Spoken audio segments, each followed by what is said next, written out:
Hi, I'm Lou, and today I'm going to show you how I turned a window AC into a whole house unit. Put this entire unit outside the building and then punch holes through the wall to run the air in and out. So we'll pop off the plastic front and disconnect the control panel there. Warm air goes in there and comes out here, so we're going to build a baffle between the two.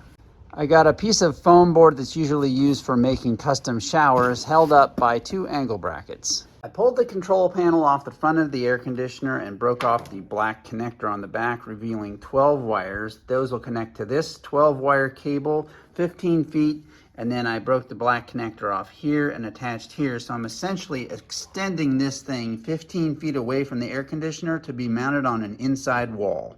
So here's the top duct. I added on here, an insulator in between, and here's the lower duct, and it gets bigger in here to cover the entire coil. Now we're going to set the unit on those blocks and put the ducts through the wall.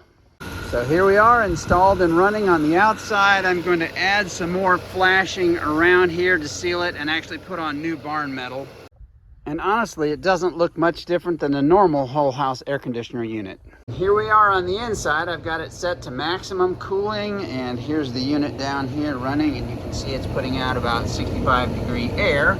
I'll continue this cold air duct around and connect it into the input side of my little furnace here, so the cold air intake side, so that'll blow it up and throughout the whole place. Thanks for watching.